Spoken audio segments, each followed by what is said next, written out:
Okay, so right now we're in the Ford Athletic Club right here in Oceanport, New Jersey. Behind us, it's midday for Epic Elite AAU. Some of you folks know I've been jumping into that. It's our first ever basketball camp, but every Tuesday, this is what we do. We want to provide content and education for all you folks.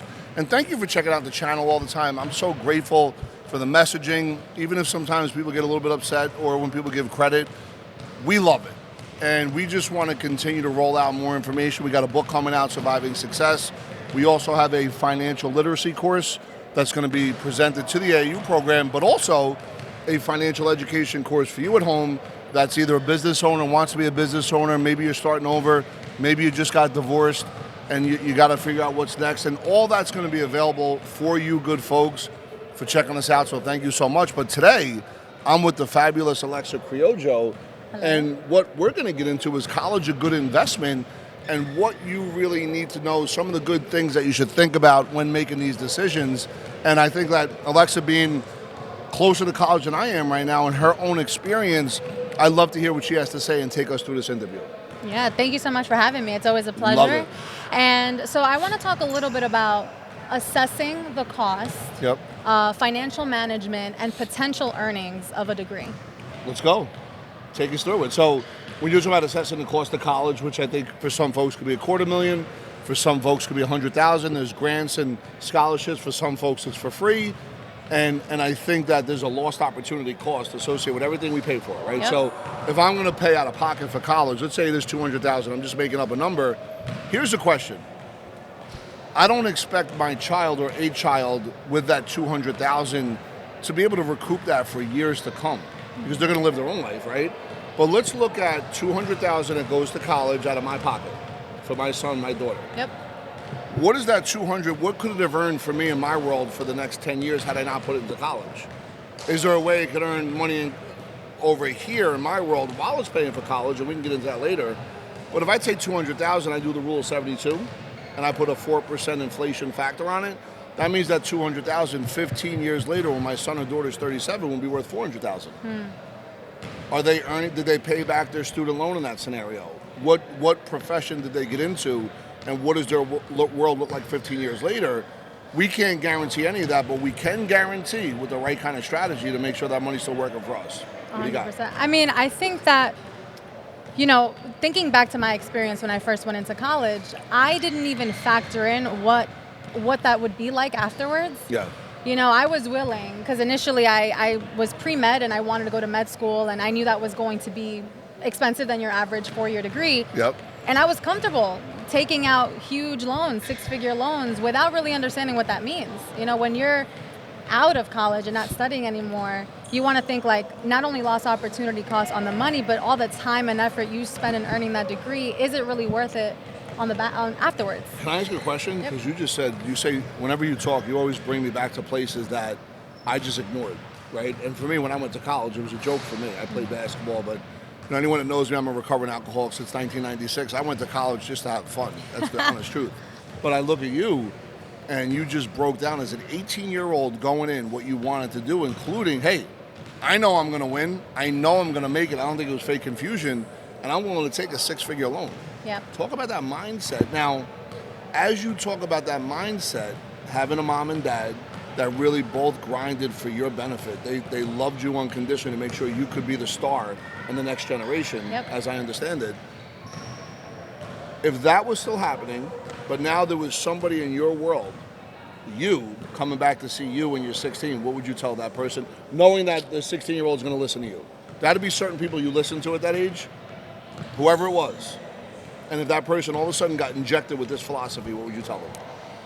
I would tell them really to evaluate every single path. But talk to the 16-year-old right now, because I think that, I don't want you to talk as an adult, Yeah.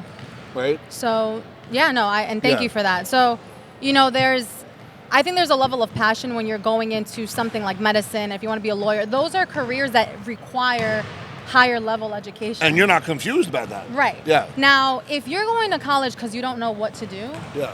I would really suggest maybe taking a year off, looking at other options that could cost you a lot less. Yeah.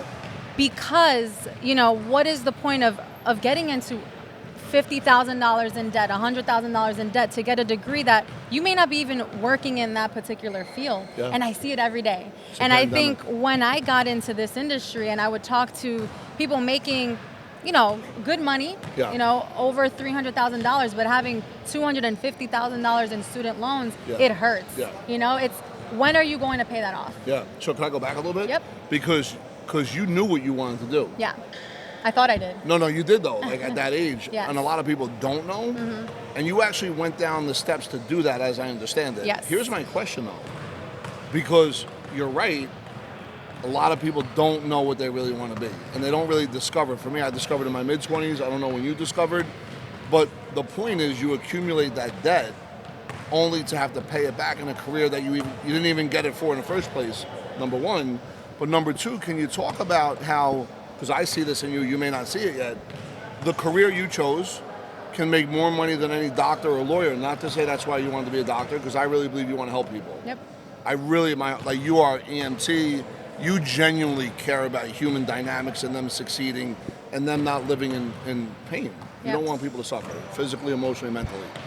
Could you talk about how that, let's call that baseline emotion that you had, is serving you now in a different career with no big student loans as you're thriving and surviving?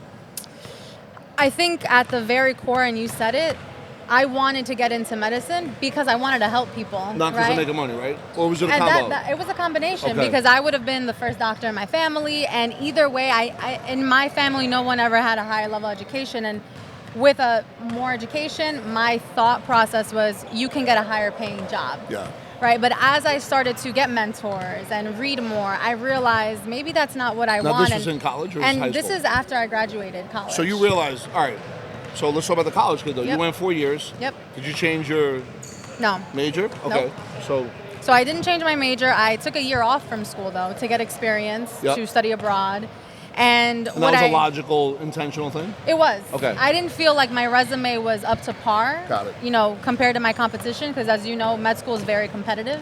And I wanted to give myself a chance to, build that up. That's why I became an EMT. I worked at a physical therapy office to get experience with clients. Wow. Okay. And to say, is this what I really want to do? Amazing. And did you have student loans? Very small ones, still do. How's that feel though?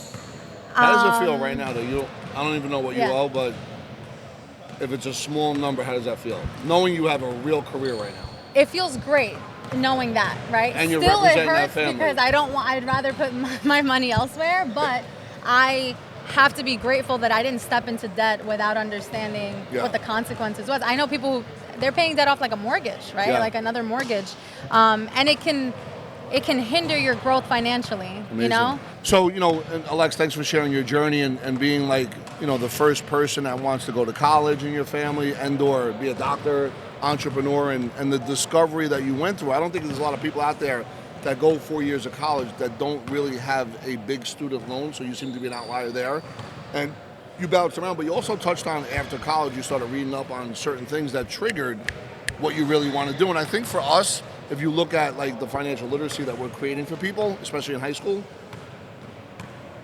it could trigger maybe something that they really want to do. Yeah. Right? Agreed. Versus the norm or the traditional approach that exists in high schools, that's really the pipeline for college that creates all these different student loans. You can still go to college, but there could be a more efficient way to do what you want and not spend as much, I would suspect. 100%. But with that, let's continue on this because I think a lot of folks are really getting a lot of good information about what we're talking about right now. Yeah, and I kind of want to touch on understanding a long-term career, evolving job market, and Yep. those sorts of things, right? So what would you say about So that? I think that, I remember somebody had once said that, I never checked it, but I'm just going to throw it out there, so check the facts. But I think, and maybe Danny and Parker could add from a distance over there, but the average career people have is about 8 years before they go into another career. Now, I'm talking about average. I'm not talking about the outlier. I'm not talking about the entrepreneur. So you don't want to conflate what I'm saying right now. I don't think you're average, but I do believe that people go from job to job. It's no different than when we use the word retirement. No, let's get away from that word because when people retire, especially males, and they stop working, within 5 years they're dead. Check that fact as well. So it's a retirement from this career, but now I'm over here now. Yeah. Can you talk a little bit about that? Like, you were in a couple of places, but I think you have found a home in a way that didn't exist before, mainly because you know what you want. Yes. Well, and to tie it back to the conversation about college, right? Because that's what it comes down to. And I believe that students, younger people go into college thinking that what they choose is a forever thing. Yeah. And that is a career, and they have to decide what they want to be for the rest of their life. And that's a lot of pressure, honestly, because then there's no wiggle room. There's no Especially room for it's the evolving. parents that want it, not them. 100%. I've seen that in my own world. Yeah. So when you're that young, you're influenced by your peers, by your family at such a high level. Yeah. And if they're not where you truly want to be, it's hard to see that from the inside. Amazing. So listen, I love education. I think it's great. It has served me very well. I don't work in the field that I studied for, but it doesn't mean it hasn't helped me positively. But I now understand what I wish I understood back then about evolution in yourself. Evolution, not revolution. Yes. Yeah. And evolving as a person. So Absolutely. like you said, the average career is 8 years, but being okay with changing and doing something different and using really this as a stepping stone. So it's cool if you have the opportunity to go to school and get a higher paying job right out of college. That's great. But it's what are you doing with that higher paying job? How are you going to use that as a stepping stone to maybe invest, maybe start a business? You made such a great point probably a few months back about doctors that are entrepreneurs versus doctors that aren't, right? And why the big difference in what their net worth is. Yeah. And so if you're in a position to love what you do, you enjoy it on your day-to-day 9 to 5, but you can, on the side, strategically put yourself in a position to win differently. Yeah, and listen, I'm going to ask you this. I pose this to you. College, unlike me, who didn't pay attention, and you can still see that in my daily lack of operational skills, but I would suspect that college has taught you how to be process mastery genius, to have a goal with an outcome, to make sure that you're hitting your targets along the way. So that 4 years, it's benefiting me now in my company because I see that in what you bring to the table. 100%. Right? So I think college taught me, on how to survive with no money. Every once in a while I'll do my laundry and be able to make sure that I can communicate in a way just to get by. Right? That was my experience. Laundry. That when I turned my life around, those things did help me on some level. But that's not ideal for you. Please don't go down my path. You don't have to go down you don't have to get shot at. You don't have to be a recovering alcoholic. You can take everything I have and trust me, fly like a rocket. So folks, here it is. It's really about understanding how to take what works, no matter where you go, double down on that, and then replace nature pours a vacuum on where you can improve. And I think that's what the point of this video is right now. Yeah. So now, whether it's making money, whether it's getting a student loan, whether it's going to college, which is really the manifestation of whatever's in your head, I like to talk about mindset because I think everything starts there first, last, and always. There's tools if you were never taught. There's little intro strategies that you could step into, and believe me, it's real, it works, even though you don't know it does, or even though you don't think it exists. And I think that for me, my journey in sobriety taught me that I lived 2 lives, one of self-imprisonment and wanting to keep up with the Joneses, and the other one of trusting in a higher power, knowing if I show up every day and put things into action, good things will happen. That was my first wave. But my second wave was, okay, now how do I create congruency and sequencing to create predictability? Can you talk a little bit about that? Well, you said mindset, right? Mindset is everything. And I couldn't agree more. And tying it back to what this conversation is about, your mindset going into college matters. It matters because that will then produce what you actually get out of it. So you talk, and I joke about it, how you went in and you had fun, a lot of fun, right? Yeah, it was sad. Maybe you learned to do your laundry, right? Yeah, eventually. And then my approach was, I was very determined going in. So when I look back, although I may be like, damn, if I would have known what I know now, maybe I wouldn't have done that. But I know my intention was pure going in. Let me get all of the knowledge that I possibly can. Let me learn. Let me get better at my skills now. And I think that no matter what you do, college or not, if you go into it with that mindset and focus on developing as a person, you're always going to win no matter what you do. Yeah, and I think that when I think about what you're saying right now, it brings me back to if you're a sophomore, junior, or senior, it's not too late to make the shift.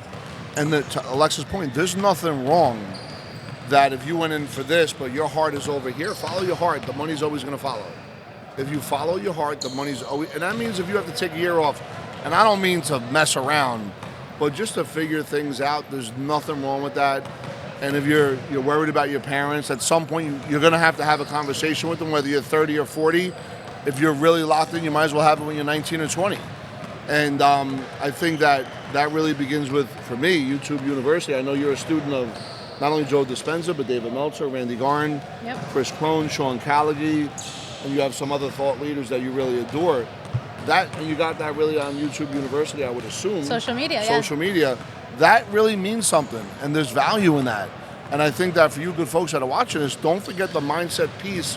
A lot of people make that last. You should make that first going forward through habits and rituals. And as we get into our next phase, I'm going to have Alexa break down what it looks like to really be able to take some next steps forward. So, Alexa, thank you. This has been awesome. Yeah. Right, we got basketball right behind us, all kinds of beautiful things happening in life that's real. And it's making me think about the importance of relationship capital. Yeah. Right? No one taught me that in high school or college. I actually learned it about a year ago, maybe 2 years ago. Just kidding. Talk about that, because I know, you say you wish you could go back to, I wish I can go back to where you're at right now. Yeah. Like, I didn't know what you actually know. So if you can get into that for these guys and gals, I think that'd be really good. 100%. And I think that, building your network, building relationship capital, as you like to call it, is really the most important thing. And I also just recently, I think, understood the power of that. Really? And I don't think I took advantage of that enough in college, considering I was a part of all these different social groups. But I felt like I was surface level and maybe didn't go deeper. Fit in. Yeah, right? Maybe. We all do that. Yeah. Social proof. I think that if I was more intentional with who do I want to become, let me put myself next to people who are doing better than me, and and be a part of that intentionally to grow as a person. Because we don't want to do that. We don't want to be confronted where we have to get better. Right? Subconsciously you really don't. Yeah, that pain pleasure principle. Unless you're more self-aware and doing the work, and you're like, oh, maybe I shouldn't hang out with these people because they're bringing me down. Because like you said, people either bring you up or bring you down. That's Dave Meltzer. That's Dave Meltzer. Right? He taught us that out in Vegas. Frequency up or frequency down. So that would have been a good vetting process for me, as I spent a lot of time with people that, maybe weren't bringing me up. Yeah. I know I had a mix of both. But I think more intentionality is always important. That's amazing. And I think that, once again, mindset, relationship capital should come before what you want to do. Yeah. Right? Because then you could figure out, or if you know what you want to do, like you really know, to Alexa's point, what I would suspect she would have done differently is go right back to that day and find out the leaders of what that is and become married emotionally to them and to that group, and to learn from juniors and seniors that were at the high end. And like we always say, if you want to learn from somebody, become their student, meaning drop everything, burn the boat, take over the island where you can't get off of it, and do what they do plus 10%. And by the way, give with no expectation except appreciation. And if you're doing that, if you're a freshman and someone's a senior and you're just there like, hey, and not expecting anything except to learn, you're going to win mightily just 100%. By proximity, right? And I think that if you're, want to have one foot in and one foot out because you're not really sure if that is what you want to do, it's okay to go 100%, realize you don't want it, and then change direction. I like that. It is the 50-50-ness, the half. I don't want to curse on here. Yep, half-stepping. Big Daddy Kane, ain't no half-stepping, 1989. That's what causes you to stay stagnant and create a lot of insecurity and uncertainty within yourself. That's right. That is such a phenomenal point. And I wish there was a map that could have said, hey, Rob, if you're going to try and do both, you're going to feel really less than. If you just go after one thing, you'll know you'll know within 3 months if you want to do it or not. Yep. That's amazing. Anyway, listen, certain people may not want to go to college. That's a real thing. And by the way, there's a lot of millionaires I know that didn't go to college, that mommy and daddy didn't give them a business, that may have started out with just one, they may have went to a trade school, always available. There's always YouTube University. You could become an influencer. I'm not suggesting everyone become an influencer, but that could be a career that allows you to be a public speaker, a motivational speaker. Whatever it is, you don't have to go to college. You can look at trade schools, and there's many ways to financial freedom that is traditionally not taught in the college educational books as well as any kind of educational books. If you want to be able to really accelerate in anything you do, it's about contribution. If you contribute, you'll grow. But remember, when you're growing, don't forget where you were, and you want to continue to contribute because then you'll continue to grow. Anyway, I want to thank everybody for checking us out. I want to thank you, Alexa. You were awesome as always. Love the message. I love what you bring to the table. And if you want us to do other videos, let us know. If you have any questions for myself or Alexa, please let us know. And oh, by the way, below you can start clicking in the links to check out our not only our financial freedom map, but also our financial course, our educational course. There's many things you can do to get in touch with us. Can't thank you enough. Continue to follow, hit the subscribe, and continue to like and share. Looking forward till we meet again. Thank you very much.